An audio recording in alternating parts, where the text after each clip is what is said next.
দরকার আম্মা।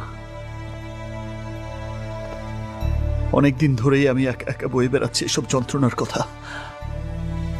তাছাড়া আমার এই যন্ত্রণার একজন সাক্ষীও তো দরকার। মায়ের চেয়ে আর বড় সাক্ষী এই পৃথিবীতে আর কে হতে পারে?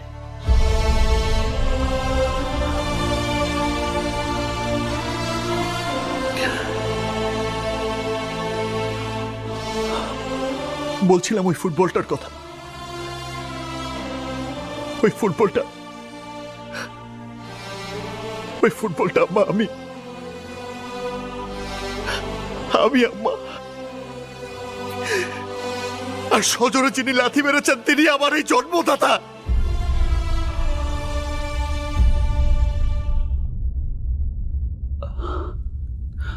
যেসব কথা আমি কোনোদিন